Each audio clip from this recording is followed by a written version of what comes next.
This Aztlander presentation features Rachel Horowitz of Washington State University with her program Making and Acquiring Tools, Stone Resources, and Past Maya Economies.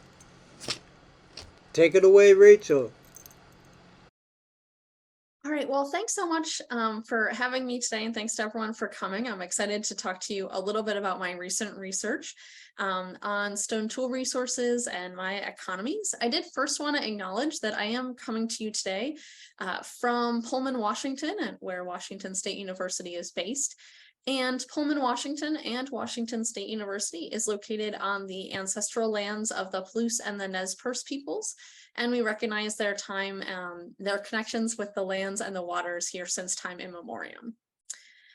And so just to tell you a little bit about what I'll be talking about today, is I really do want to highlight, as Jim mentioned in that intro there, what we can learn from stone resources about economic organization. I often hear people say things like, oh, but there's so many other things that we can talk about in the Maya region. Why are you studying stone tools? And hopefully after today, you'll, have a better answer to that and see why I'm really excited about it. And in particular, what I'm really focusing on in my talk today, and we can talk a little bit more about this throughout the talk and in the Q&A as well, is what is the relationship between political and economic activities among the Maya?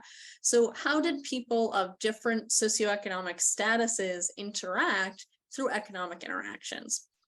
This is kind of a strange topic for us today because particularly with the pandemic, you maybe go to the grocery store, or you order your groceries online, and you don't really have to talk to someone. But if you think about how people were acquiring their tools or other goods in the past, you certainly would have had a lot of interpersonal interaction that was part of how people acquired their tools and other materials that they were getting. And so that's one thing that we can look at, is how do those facilitate interactions across socioeconomic statuses? And so to talk about that today, I'm going to have, my talk will consist of 3 parts. So first will be sort of an overview of Maya economic organization. That'll be a review for some of you, but will help us all be on the same page about what it is that we know at the moment about Maya economies. And then, as Jim mentioned, I'll provide 2 different examples. The first is of classic period chert production, and then a second one on post-classic obsidian production and distribution, and how we can use those 2 examples to sort of facilitate this discussion about economic organization. So in general, just to start us off with this sort of map of the Maya region, I'm sure you're all familiar with this, but I always like to start off this way. We're talking again about the areas that are today southern Mexico, and then Belize, Guatemala, Honduras, and El Salvador. And most of my discussion will start off with, again, that lowland region. So this area here in what is the southern lowlands in what is today Belize. And then we'll jump over to the highland regions in what is today Highland, Guatemala, to have some discussion of that.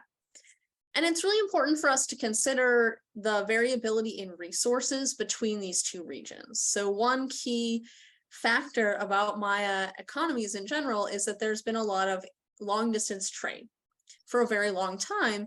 And that's in part because there are economic differences, resource differences between these areas. You're seeing some images here on this slide of what the lowlands look like.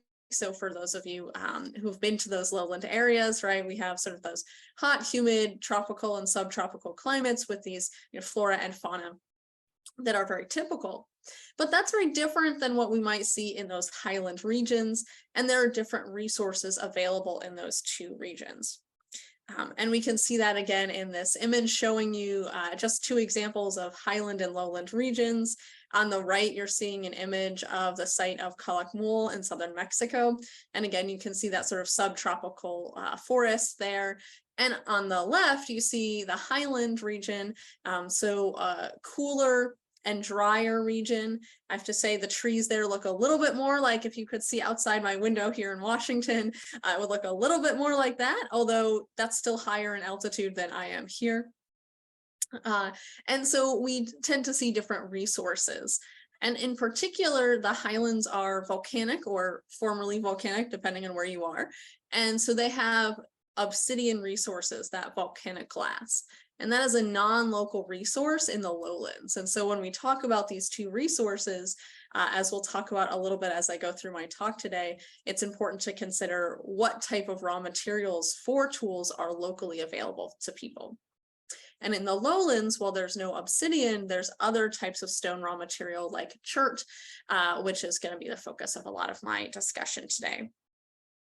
And so these two different regions will sort of highlight some of the similarities and differences in the ways in which resource availability and organization of production is going to impact how people were gaining their tools and what sorts of interactions they had between, again, these different people of different classes.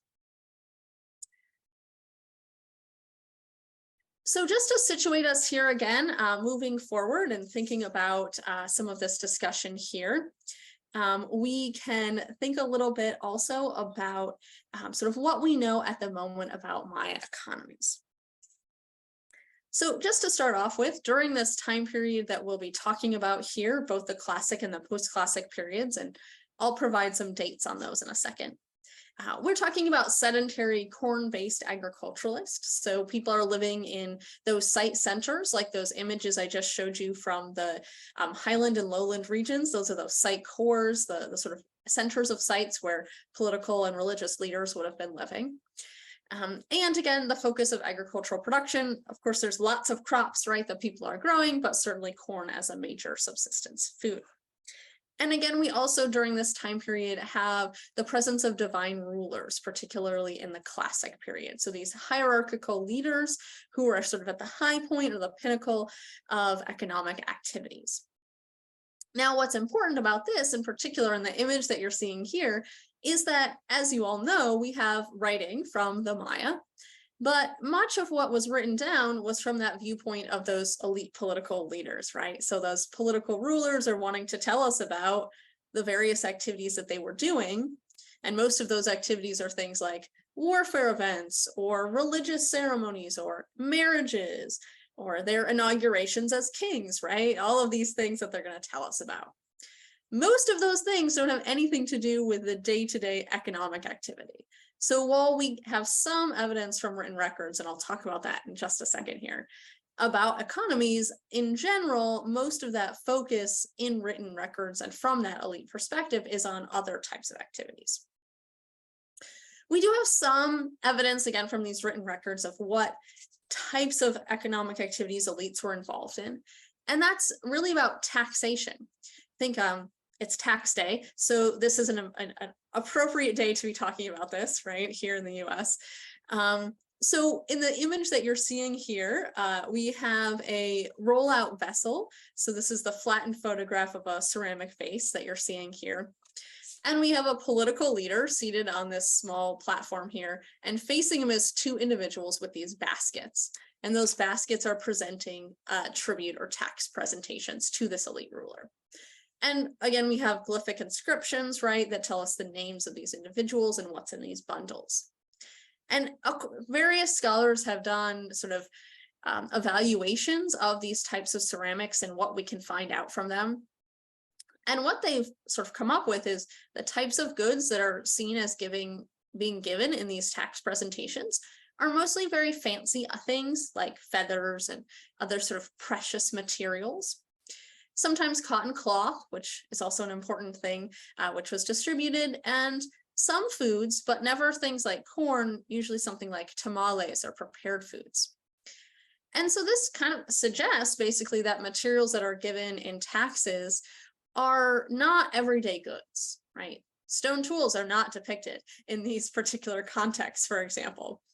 And neither are most other everyday goods, you know, utilitarian ceramics that you might use to eat your cereal out of, right? Or your breakfast, or the everyday plate that you use.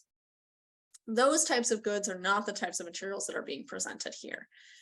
And so this really suggests that what we see, you know, again, is that these objects that are being gifted as part of these taxes are sort of more status goods, things that are important for political leaders, but not necessarily used by everyday individuals.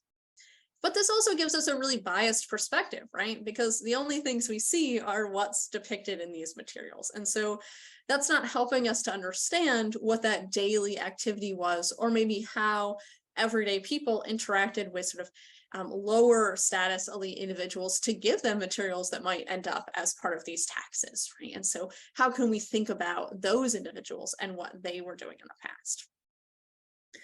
Even just looking at this image, right, we can tell they're not, we have people who are not just the royal ruler, but all of them are going to be high status individuals, right? Your regular everyday classic period Maya person is not going to be directly gifting something to that ruler.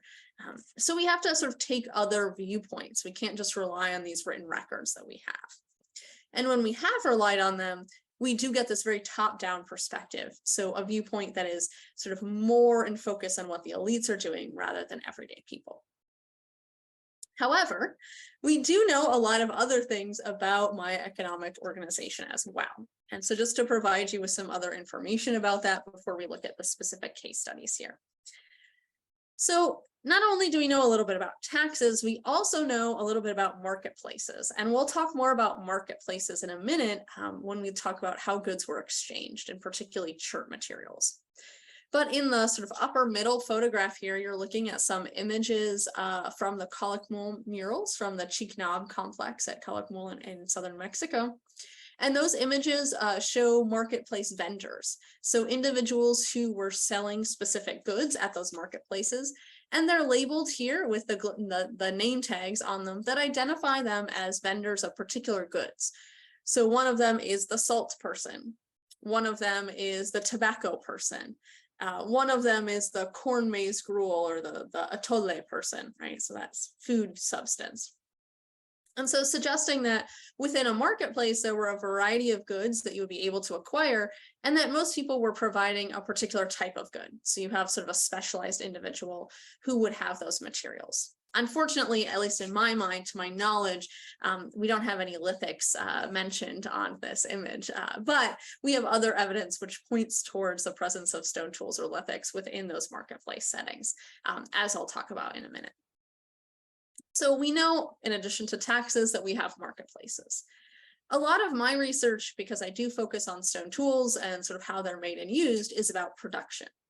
And one of the important questions that we're often asking is, who are the producers? And I'm going to ask that question of the materials and the case studies I'll talk about in just a second.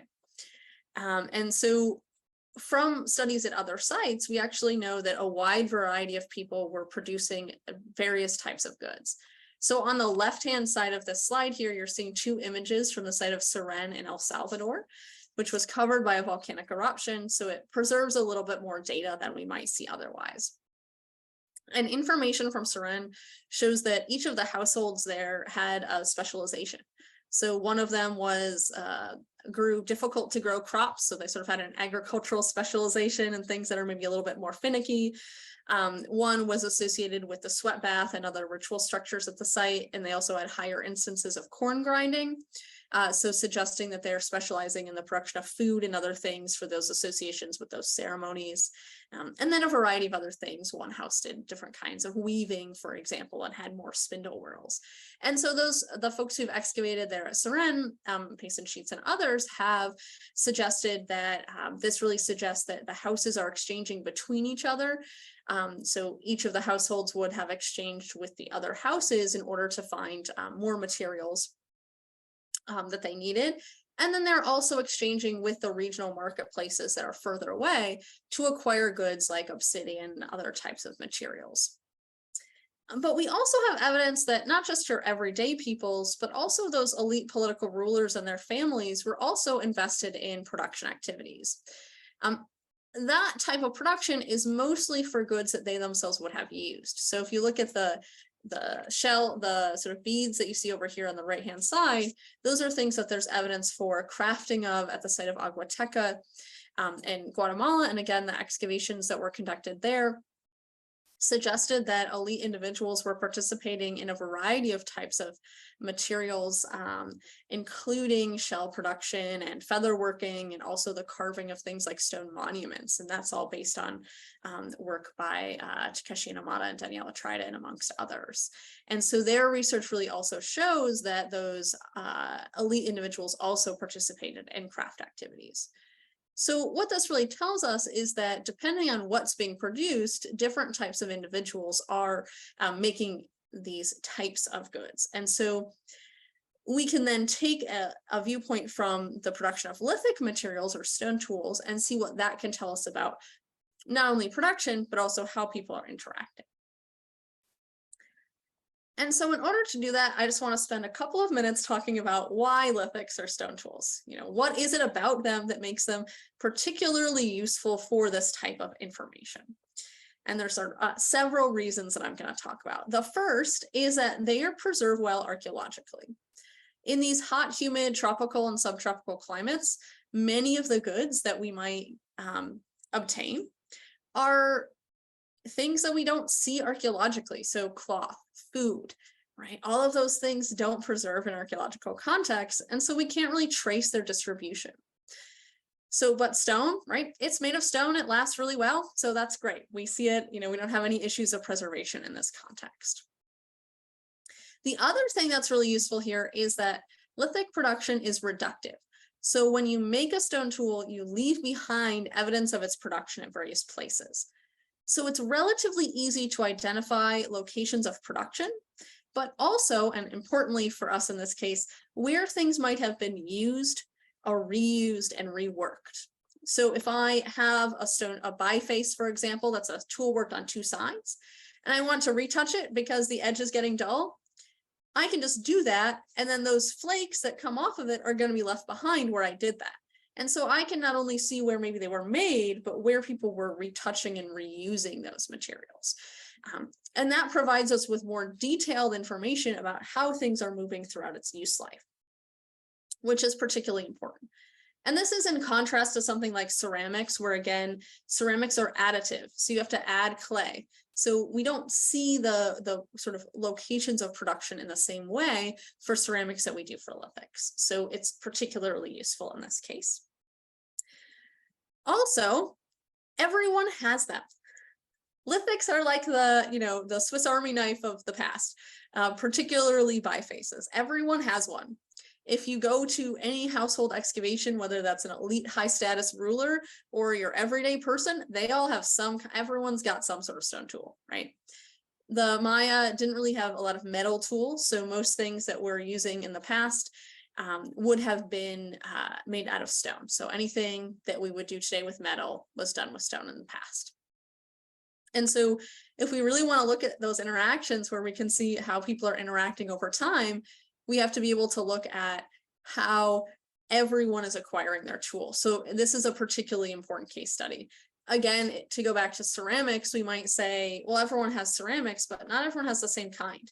There might be only a really fancy ceramic that only some people have, but that doesn't tell me about how people were interacting to get those. I just have a couple of examples of tools up here on the slide for you all to look at while I'm talking about lithics and why they're important. You see some projectile points in the middle, a very large unifacially worked tool on the right. And then on the left, I do want to also highlight the presence of this cowwheel scepter here, this what's called an eccentric. And as many of you probably know, eccentrics are these sort of very elaborately made stone tools, which are have both political and religious significance.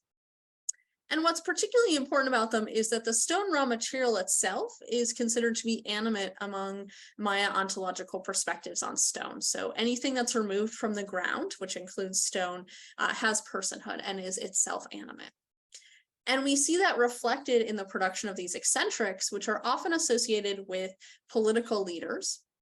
And in particular, the church, the raw material that I'll be focusing on for the first part of this discussion, the first example, is associated with Kawil, the god of lightning.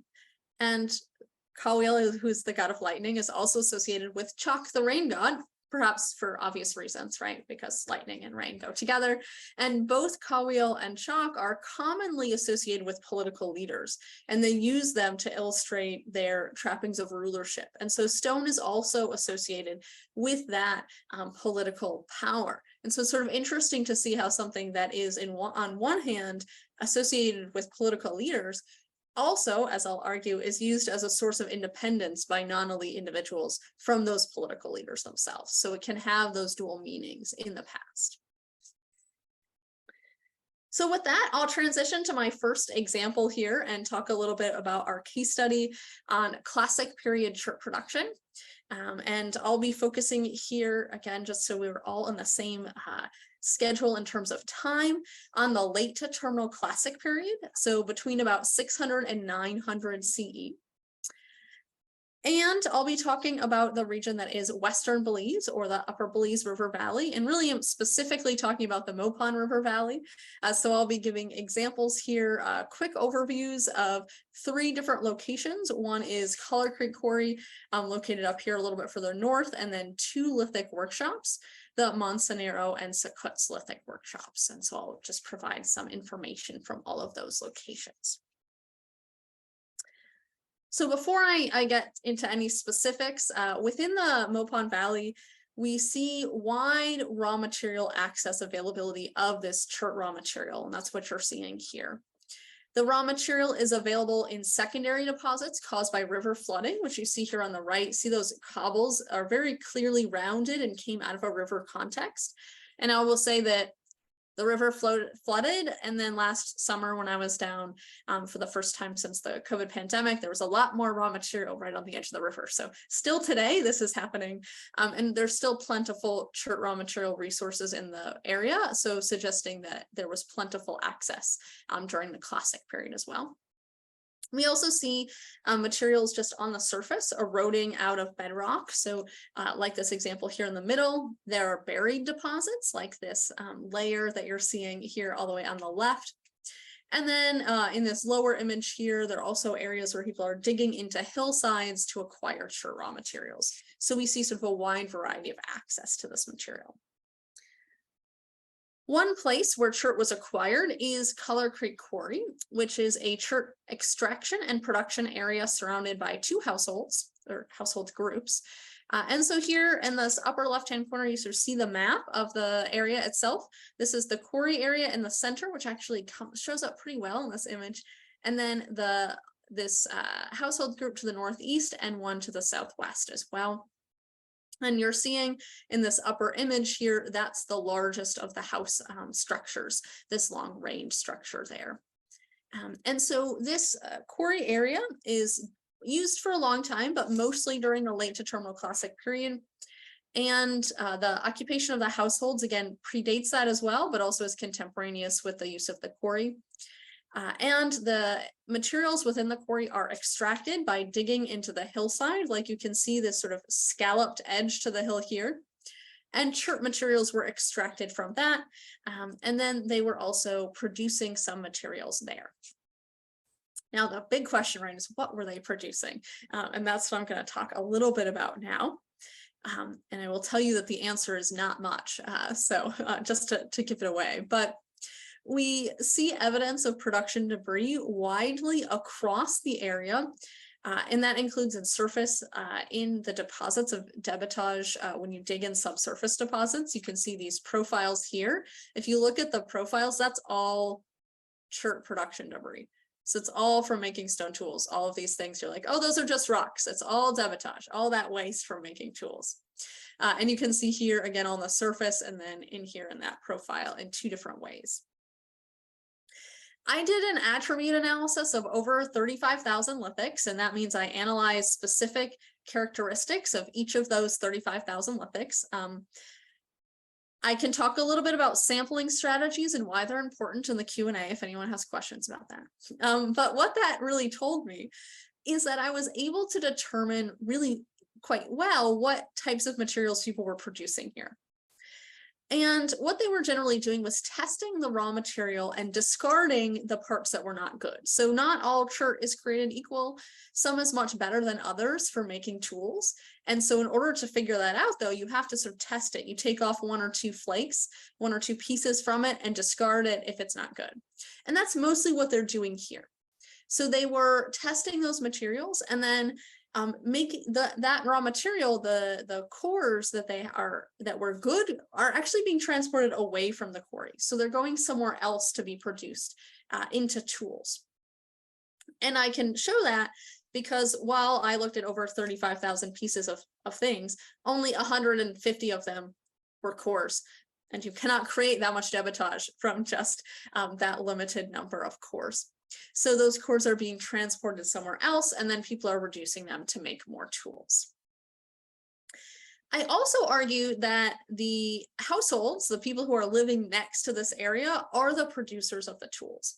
And I can show that in a couple of different ways. One is, well, they're living literally on top of a pile of chert. And what better way than to show that you are managing this chert production area than to live on top of it? The other is that I also looked at some tools and production materials from the houses themselves and was able to match the types of production and organization that they were doing in the quarry to the houses. So showing pretty clearly that those individuals were the same people. However, this leads us to a question. If they're just testing the raw material here, that doesn't, people then are not getting their tools from this quarry, right? So where are they getting their tools and who is making those tools? The people who are living here at the quarry, they're just your everyday Maya person. Those mounds are actually pretty big, the houses, so they're probably fairly wealthy, and I found some other objects that suggested that they were probably economically very well off, but they're not by any means, you know, sort of a high status person, right? They're your sort of everyday hinterland rural resident who might have been kind of wealthy compared to your neighbors, but you know, nothing to write home about, right? So no evidence here of sort of management of economic activities by political leaders. But maybe if we're talking about production areas, maybe that could change of other types of tools. So luckily, we have two examples of tool production area that we can look at to sort of evaluate that. And so the first of those is the Sukkot Lithic Workshop, which is located underneath the modern village of Sukkots. And it was originally excavated in the 1990s by John Vanden Bosch under the Shenandoah Archaeological Project. And the map that I'm showing you here is from Vanden Bosch's original excavations, because again, it's currently located under settlement within the village itself. So you can't see the households anymore. And what you see here in this image is that you can see a house here, and then there is quarries for the extraction of raw material, and then these low-lying platforms, which is where the knapping, the production of tools would have taken place. And I was able to go visit the Sukkots workshop a few years ago when it was being dug into during construction of a modern house. And what you're seeing here on the right is this density of debitage. So that's all the waste from making tools in these two images here. So that's a lot of waste, right? If you just look at that image, it's pretty clear there's not a whole lot of sediment or soil or any deposition in there. It's very dense material, really suggesting this is intensive production of stone tools. And I'm just going to show you some more images of that just to provide a sense of scale here, because it is kind of hard to grasp that sense of scale. So this is what it looks like today if you go to visit, or some years ago. So if you were in Sukkots, you could see this is the house that's on top of the modern, or sorry, the production area today. And you can see sort of in their front yard here, this debitage, and then here where it had been dug into at the time. So you can see, again, that extent of it. And here are some of the formal tools that we identified in sampling this debitage area that was uncovered. And these are bifaces, those tools I mentioned that are worked on two sides. And that's the main product of this workshop, are these bifaces, like the ones that you see here in this upper left-hand corner of those images. I did find it very interesting when I went to visit this area, and I was talking to the folks who live there now.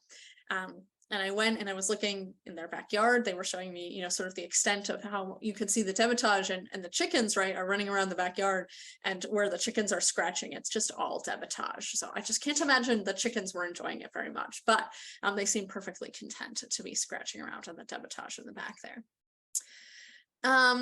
And so again, I took a sample of this. Again, Van den Bosch had done some excavations and analysis of this in the 1990s, but those materials are currently inaccessible.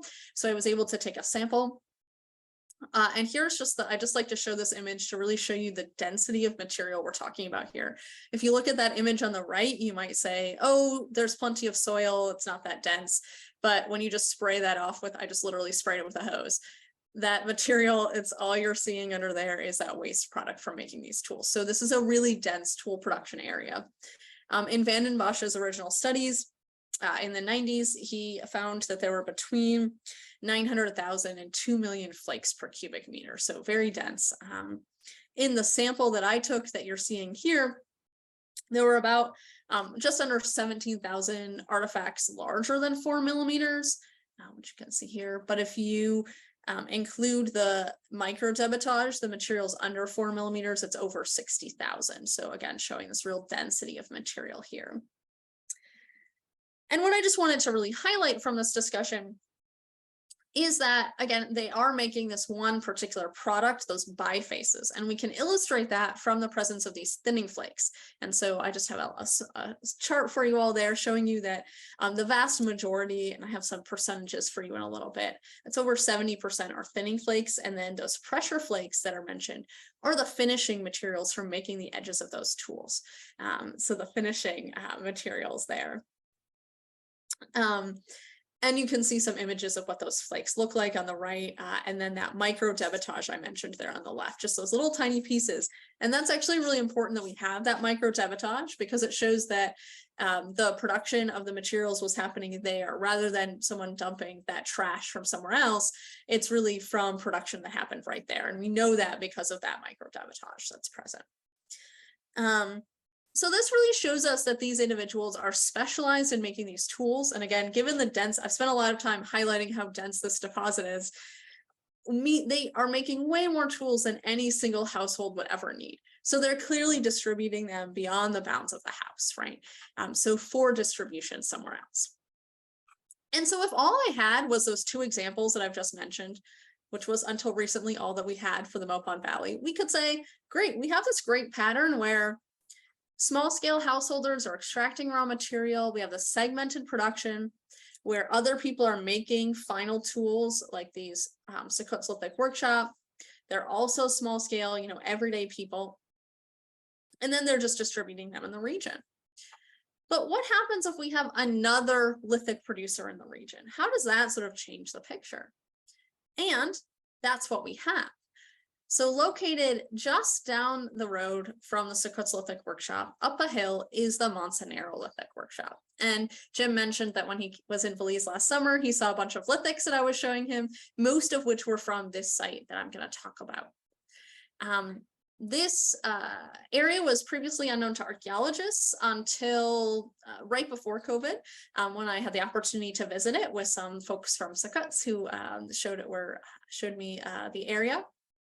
And then I was able to go visit last summer and perform some preliminary excavations. So all of this data that I'll talk about in this sort of bit here is pretty preliminary, and I'll hopefully have more information on things in the next couple of months, maybe, at least in a little while, to tell you about it. So what I want to highlight here first is that this workshop area is located about, I would estimate, a 45-minute walk from the Secutslithic workshop if I had to walk there today using modern road systems. Obviously, modern road systems are not indicative necessarily of what happened in the past, but that's pretty close together, right? So just to put us all on the same page that this is a pretty close to that other workshop. Now, the Monsanero lithic workshop, like the other areas, has a small household next to it and then a lithic production area.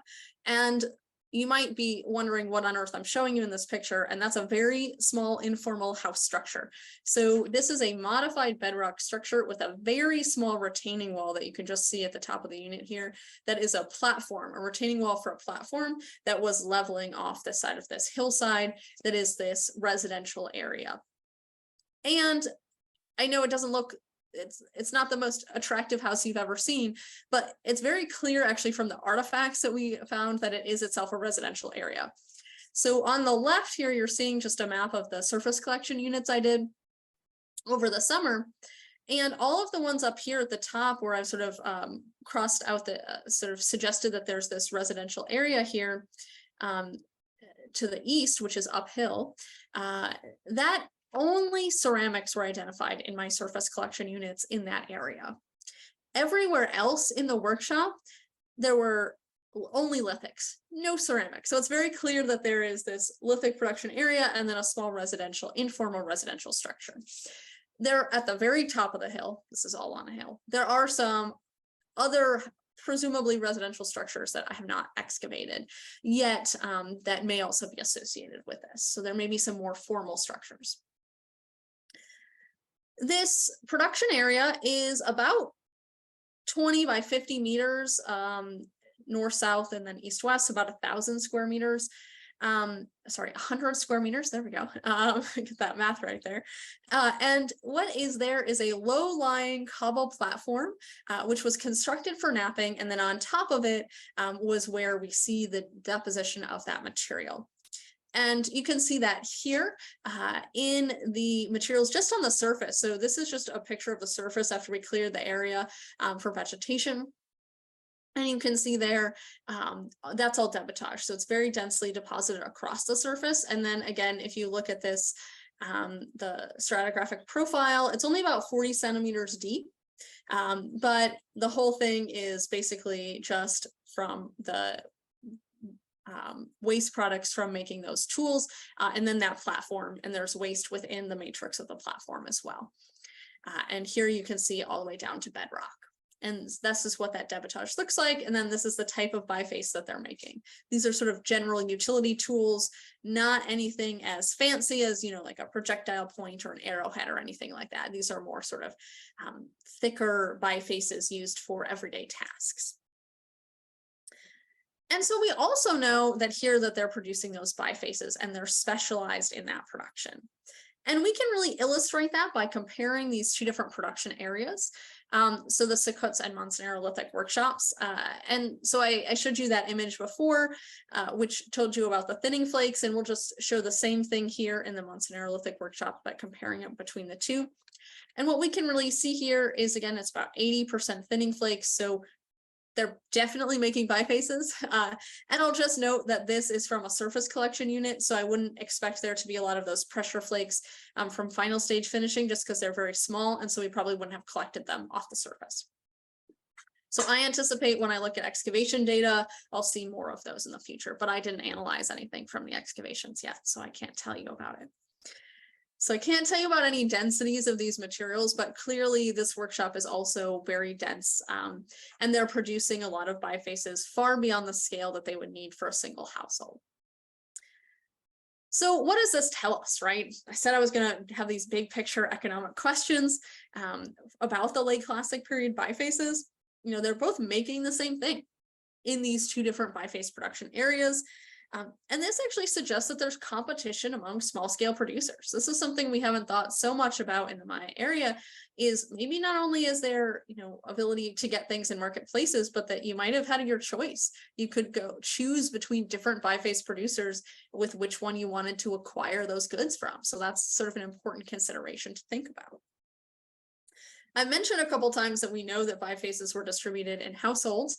And that's due to the work of my colleague Bernadette Kapp, who's worked at the marketplaces at Chinantaniche and Buena Vista, both located in the Mopan Valley.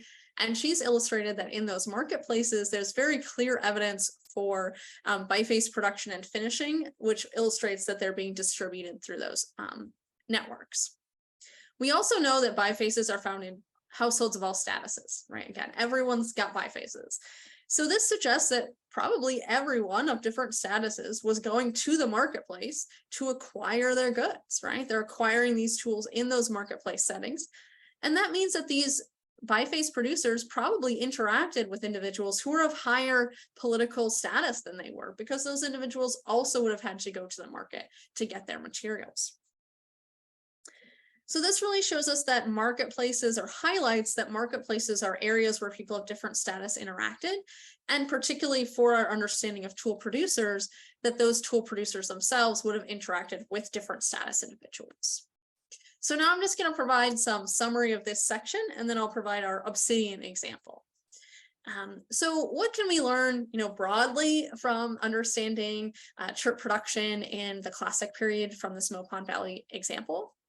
We know that production was made of chert tools in general was done by small scale craft producers. So, these are your everyday people. They may be fairly wealthy, or comparatively to their neighbors. I don't know if fairly is the right word, but they're certainly not, high status individuals. And there's no evidence that elite individuals were at all managing or in charge of any sort of this extraction or production of these materials.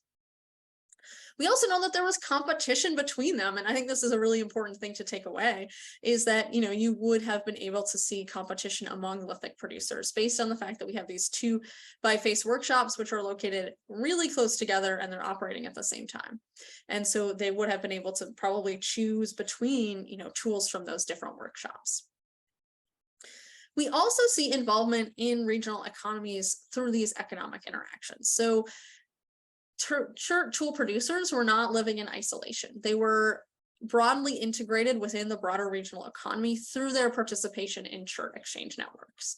And those were taking place in marketplaces where they probably would have interacted with lots of other individuals. And as we know, from various scholars of marketplaces, markets themselves are really these important areas where the rules of the marketplace make it acceptable to interact with people that you might not otherwise. And so how can we envision, how those daily interactions might have occurred for these producers? So given that, I do want to provide a comparative example to this, just to sort of highlight a little bit more about that political and economic relationship that I mentioned earlier, and how economies and political organization overlapped for the Maya. In this case, I'm going to transition in space and time. So we're going to move a little bit forward in time to the post-classic period, and we're going to talk about the highlands. So I'm jumping around just a little bit here. And this is really important for a couple reasons. Chert, that raw material I was just talking about, is almost always assumed to be locally managed, as I've just argued. Obsidian, on the other hand, at least in the lowlands, is often considered to be managed by elites just because it is coming in from long distances. However, in the example that I'm going to talk about here, I'm talking about the highlands, so it's going to be a locally available resource for those individuals in that area, and so we might expect to see a little bit of a difference in that, and maybe more similarities with chert production, as I'll mention. So here we're talking about the post-classic period, and that's between about 1200 and 1524 CE, as you see here. And I'm also going to, as I said, we're talking about the highlands. And so we'll be talking about the Guatemalan highlands, in particular, the Quiché region. And this is, again, an area where there are a lot of obsidian sources, as I'll touch on in just a second. So just a clarification here, you may be wondering, if I said I was talking about the Quiché and I've got the name of the site here, Kamarkash, at the top of the slide, why on my map I have a highlighted red box around the site of Utatlan? Well, Utatlan is the Nahua name for the site, and it was the name that the Spanish used because when the Spanish came to the region and conquered the Quiché and other Maya communities in the 1500s, they brought with them Central Mexican folks who spoke Nahua, among other languages, and so that has long been the name associated with the site in archaeological contexts. Here I'll use the Quiché Maya name for the site just to highlight that. We can return to the use of that name. And so here you see where we are in the highlands here. We were just over here in the lowlands in western Belize. And so we're just jumping over a little bit in space. And on the right-hand side, you see a map of the site. That's its original map from the 1970s of the site. And what you can see, or what I want to highlight there, is the repetitive structures that are present as the different Quiche elite individuals or family groups lived within the site core region and had sort of repetitive structures. So there was some power sharing between different lineages. The assemblage that I'll be talking about today is a heritage collection. So it was collected from the 1970s, between 1971 and 1974 by the University of Albany Utah Project. And it's currently housed at the Middle American Research Institute at Tulane University, which is where I accessed the materials. Most of the materials are surface collections, and that has its advantages and disadvantages. We do know that they come from the last occupation of the site, so everything is late Postclassic. But it does mean that there's relatively less evidence of association between different types of contextual information at the site. So instead of it being, something I can peg to specific houses, we're going to be talking about broad regional patterns here rather than at specific sites. And in part, that's because they collected surface collections from over 50 sites, but as you can see, it's about just over 2,000 pieces. So there's just not enough data from each site to talk about them individually, but we can lump them into regions to make that a little bit more applicable information. And what I've done here is I followed the original regional designations from the 1970s excavations and survey that they conducted. So talking about the central Quiche region, which is where the political elite sort of lived in that center, and then the areas around it, which were actually places that the Quiche themselves conquered. And so we can talk a little bit about how the central Quiche region, including the site capital itself, differ from those other areas that maybe had pre-existing obsidian exchange networks that existed in the past. So first I'm going to be talking about some technological information, so the types of materials, and I'll provide some background to that. But I'm also going to be talking about sourcing, so we can actually tell geochemically what obsidian materials come from what sources. And I used a portable X-ray fluorescent spectrometer, and I'm not going to go into details, but I'm happy to do so in the Q&A if folks have questions about that. But basically, you're seeing a map here of both the central Mexican and then highland Guatemalan obsidian sources in the Mesoamerican region. And we're able to associate those materials from these heritage collections to those specific sources. And so we can look at the exchange networks based on how people were acquiring goods from these different sources. So I'll start off with materials that would have been used by the Quiche elite leaders from the capital city and the surrounding sort of central Quiche region. And so I've got a lot of numbers here for you. I'm just going to highlight a couple of key things. And again, I can talk more about the details if folks are interested later. What's really key about this assemblage, which is from, again, the site core, is that the vast majority, over 90% of the materials are blades, if you see that here. And what I mean by that are these prismatic blades that you see down here in the lower left-hand image. And those are a technological way of making tools that's very common throughout Mesoamerica. And in fact, it's one of the sort of commonalities across time and space in Mesoamerica. And above those, you see the blade cores. So here in this upper left-hand image, that are what produce those blades. And so what we see here with the capital where these elite leaders would have been living is that they have a lot of blades. So that's what they're making and using these materials out of. But they also have access to cores. And you can see some of them here. And almost all of them are exhausted, or they have errors in them. So they were discarded because they were no longer useful.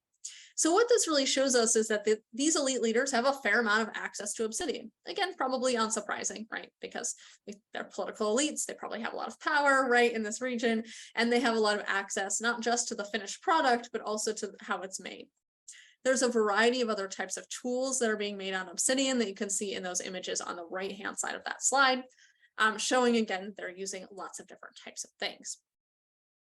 What's really important here is that we can actually just look at the variation between materials. So is what's reflected here in this capital city the same as what's reflected in the region around it? And just to give you an advance notice, the answer is no. There's regional variation between these different regions. And I'll show you that here. we see a lot of variation between regions.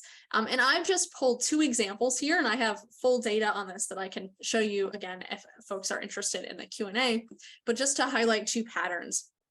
One is between the central Quiche region, that's where those elite leaders are living, right? And the western Quiche, if we look at that, there's a difference in the proportion or percentage of blades that are present. So in one case, it's about 50, and the other, it's almost 90. And those blades are really different, right? So that really tells us that in the western Quiche example, people don't have access to anything except that finished product. They're not making those tools themselves. In some of the other regions, what we see are these cores. So that means they had access to that raw material in other forms. And you can see, some of the images that I'm showing you here of what those look like.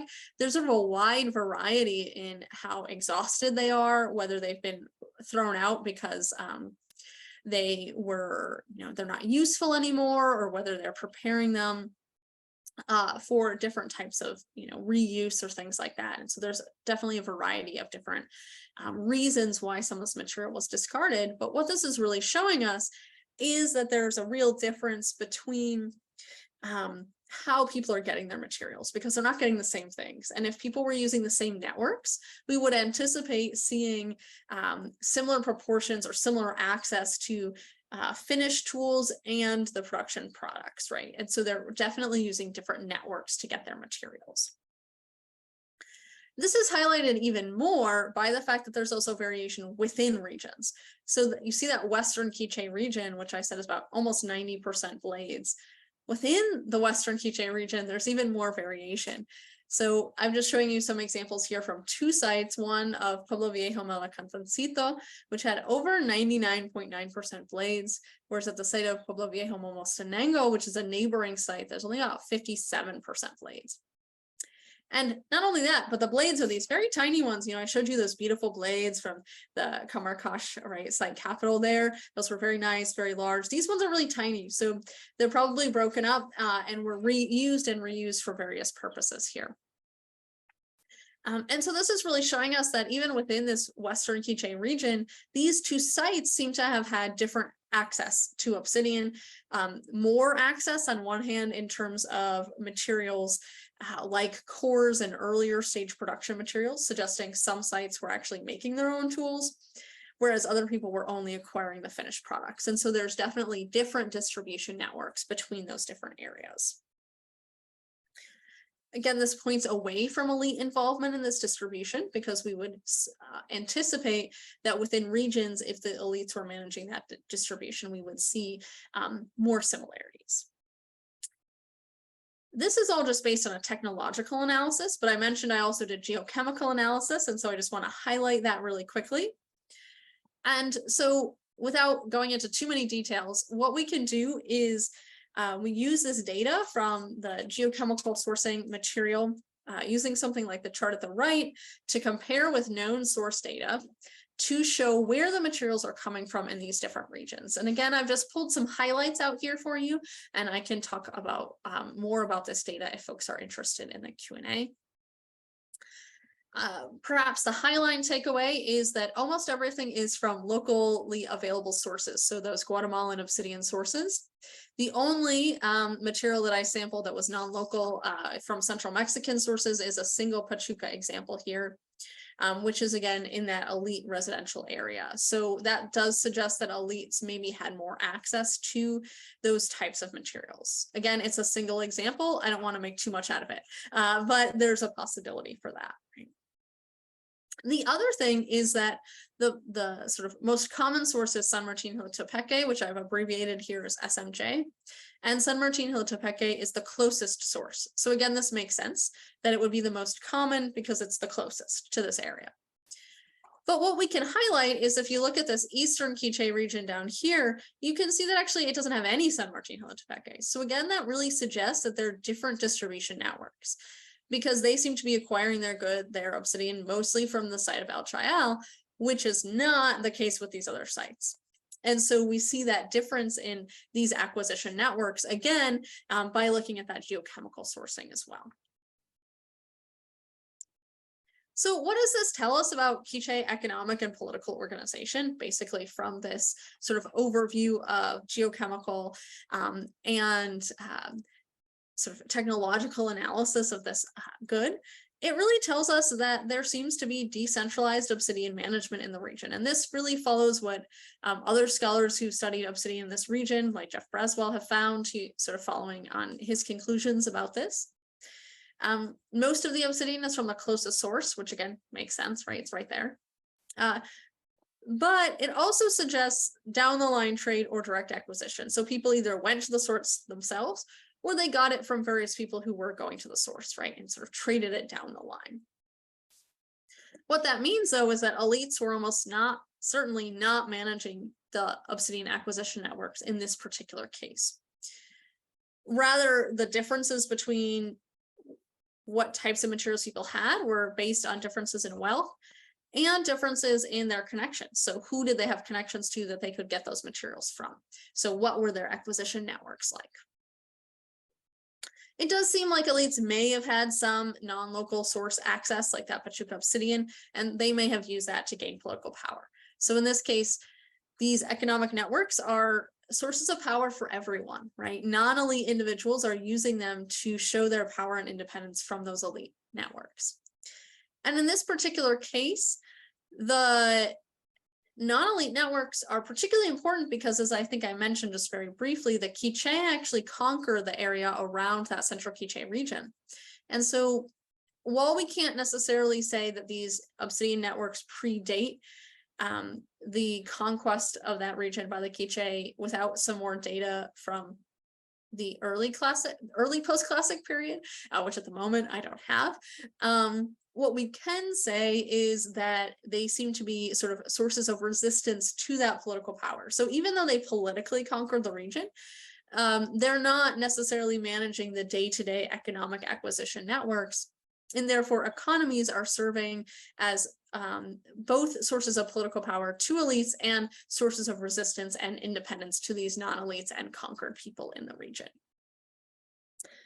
So with that, I just have some sort of summary and closing thoughts for you all about what we can know about economies, and I'm happy to answer any questions. So overall, what can we learn from these two case studies? So today I've sort of discussed basically how people acquired tools in two different times and places for the Maya. That included in the classic period lowlands and this post-classic period highland example. And in these two cases, we see the connections between tool production and broader economic activities and political power. So in the classic period Western Belize example, we see that small-scale producers made tools which were distributed through markets and other settings.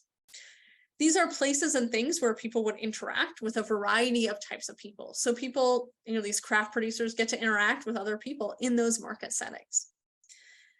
And there was both competition and cooperation among and between producers. So we know that there's interactions and probably differences that were occurring because of the presence of these multiple producers in these same regions.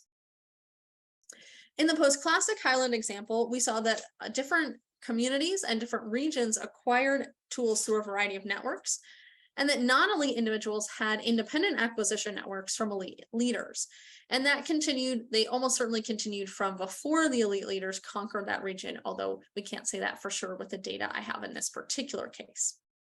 So I'd just like to highlight in this sort of conclusion that economies are areas of negotiation for people. And I think we all can take away from that from today too, right? We sort of negotiate our economic networks and our social relationships through economic interactions.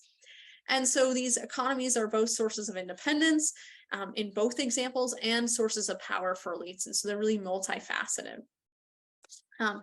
And it's really can highlight the sort of importance of studying things like small scale producers to sort of get at the sort of details that can tell us about those interactions that we might not see if we're looking at these bigger scale pictures. So thank you all very much for your attention today, and I'm happy to answer any questions, and just some thanks to all the various folks who've helped out with all of these projects over the years. So thank you all very much.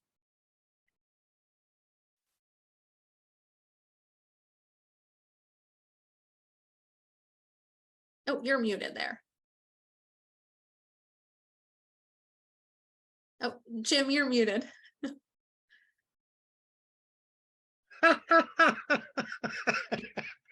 That's because I was eating Tostitos with guacamole.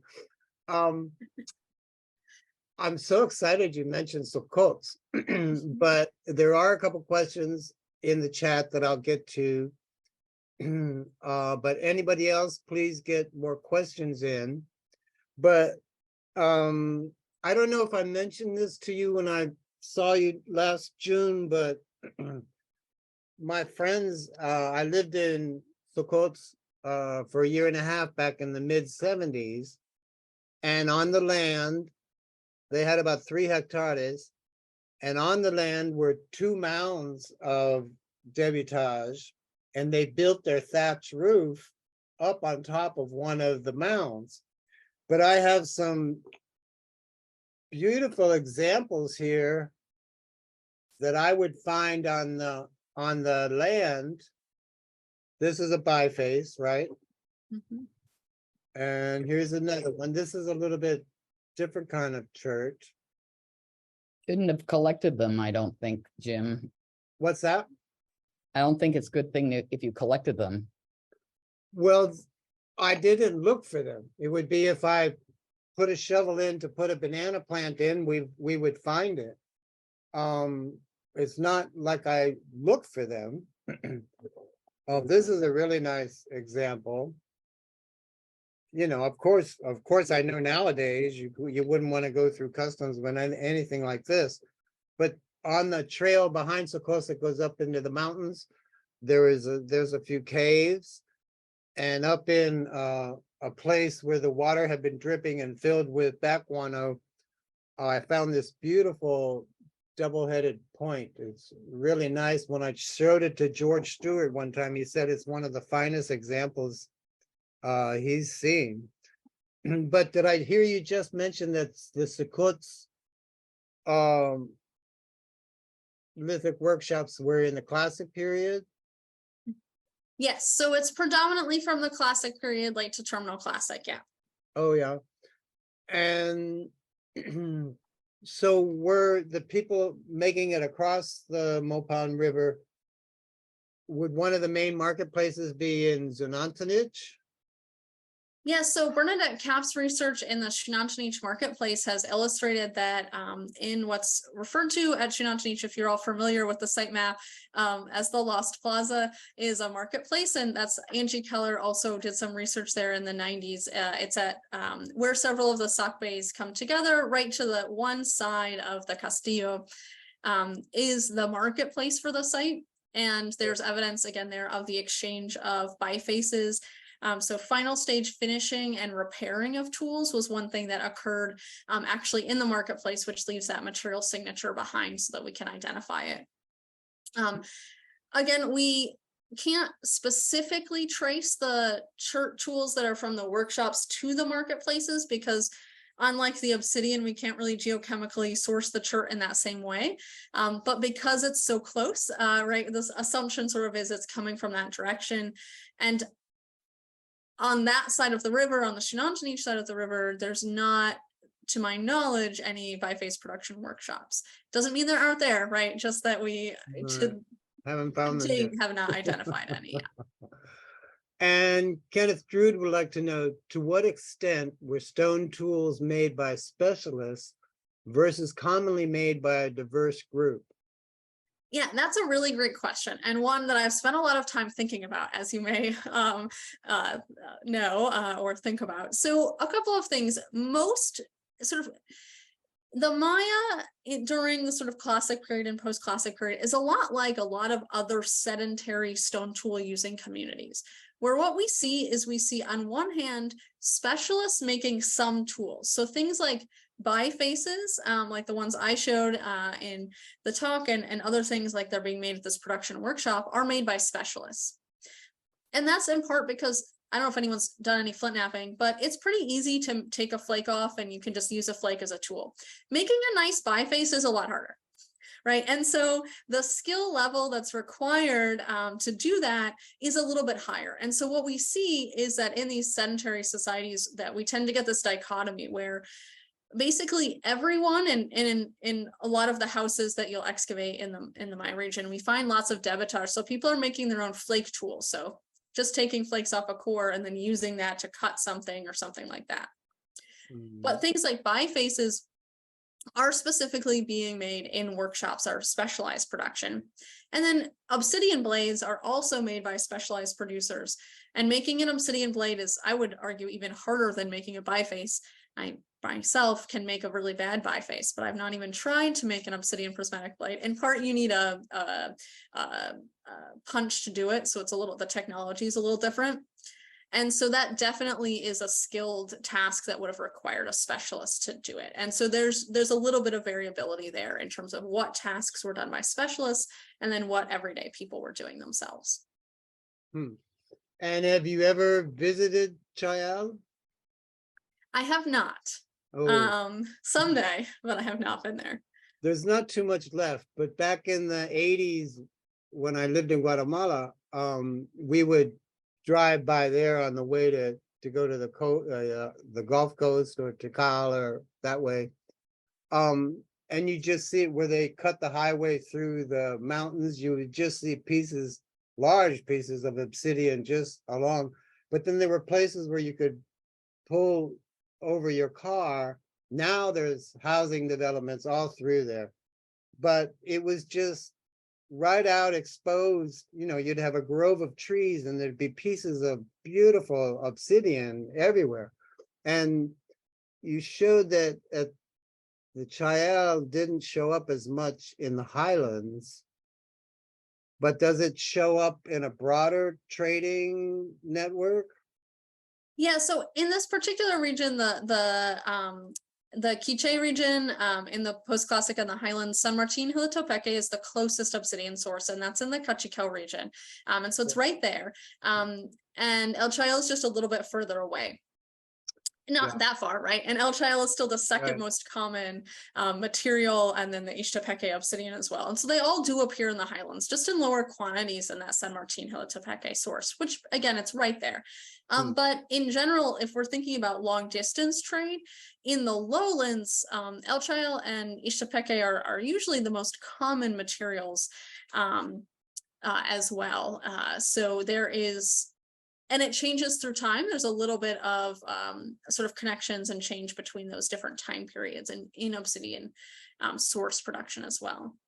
And do you know how much obsidian how much were they taking it from the mountains down the rivers to like Belize or around the coast? How much obsidian, appears at Cerros or those kind of places that are far from the source, but I would think of the obsidian would be really prized the further you get away from the source. Yeah, and it definitely is. And Annabelle, I see, has just put a comment in the chat as well. They have what's one of the only obsidian production areas in the lowlands at El Pilar, just, sort of to the north of the area that I was talking about. And so we don't, most sites within those regions have obsidian prismatic blades, so that just the final products. If you're talking about places in the lowlands, the closer you are to the source, right, the more obsidian access you had usually. Places like Conquén, sort of just coming out of the highlands and what's known as the transversal, the region between the highlands and the lowlands and what is today Guatemala, there are large deposits of obsidian prismatic blade caches that Arthur Demarest and his colleagues have found in their excavations, where there are, hundreds of obsidian prismatic blade cores deposited there.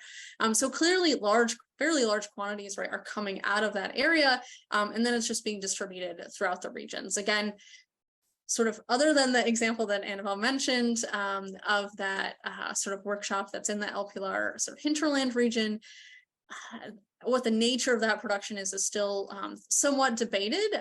There's been a lot of discussion of sort of the itinerant merchant versus marketplace and other types of things. So whether people were going to communities and making tools for people right there and then giving them away, right, or sort of how that worked. But certainly there are large quantities of obsidian moving out of the highlands into those other regions, mostly in the form of prepared cores, because it's, rocks are heavy, right? And so you want to get as much weight off of the rock as possible before you're going to carry it around with you. So that's a key point of that. And before we get to the questions further down, there's one from a person tuning in from their iPhone. They go, have we found any of the chert production happening close to the palace groups for the elite, or would the royals source their tools from the same marketplace as the other classes of individuals?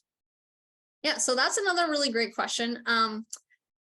And my answer is going to be that it depends, which I know is a really great answer for you all, right?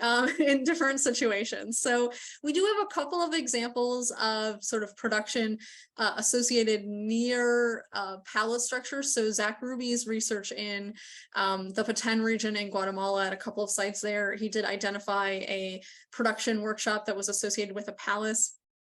And sort of those are elite residential contexts. But what Zach found in his research also was that those individuals were making eccentrics. So those, really fancy materials, and that's okay, right, a whole nother level.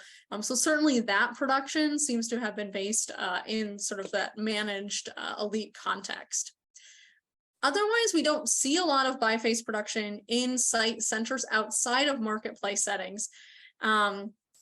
With again, perhaps the exception of some of Annabelle Ford's work at El Pilar, where they were able to identify, and she worked with John Whitaker to identify a biface production area that's in the site center of El Pilar. It's not next to the palace, but perhaps, again, an opportunity for elites to get some obsidian in that way. Most other locations, though, we don't find those workshops within site centers. They're usually located in the hinterlands, which would suggest that, those elite leaders also are getting their bifaces from markets. Probably not going themselves, right? I would think that, someone else might get them, or in that case, maybe, to participate in the marketplace, you might have to pay a tax, right, for selling in the market. And so that would be how those elite leaders might get some of their goods too, right, in materials that are sort of taxed on top of what's being sold in the market. All right, another question. Have you found historical information about the production, exchange, or distribution of obsidian in the Maya highlands? Another good question. So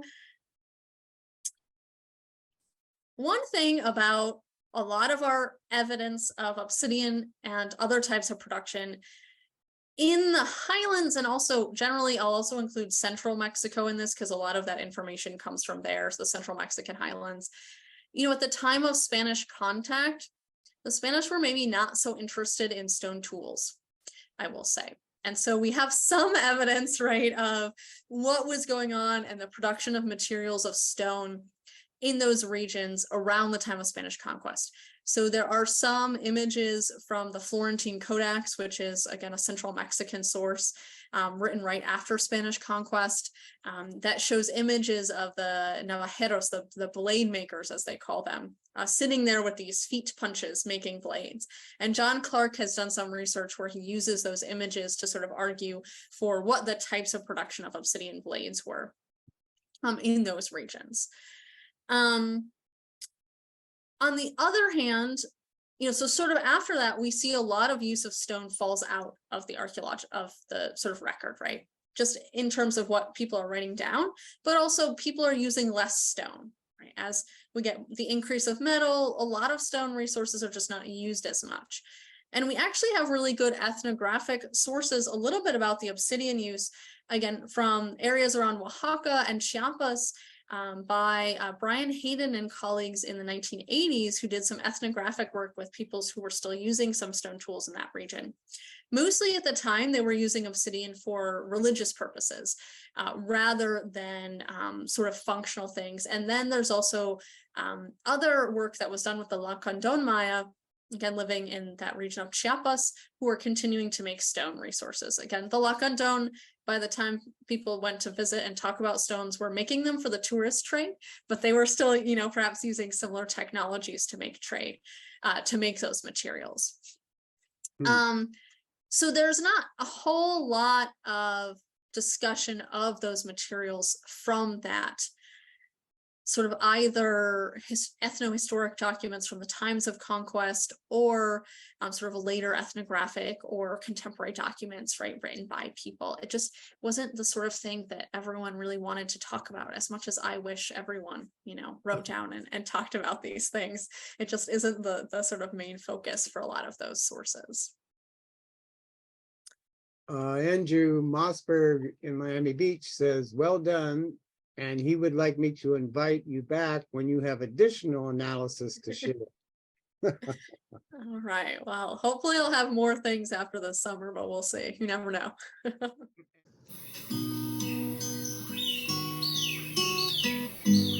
Thanks for viewing this Aztlander presentation with Rachel Horowitz.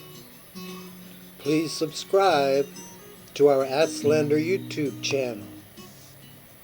To subscribe to the Aztlander Monthly e-magazine, contact your host, Jim Reed, at mayaman@bellsouth.net.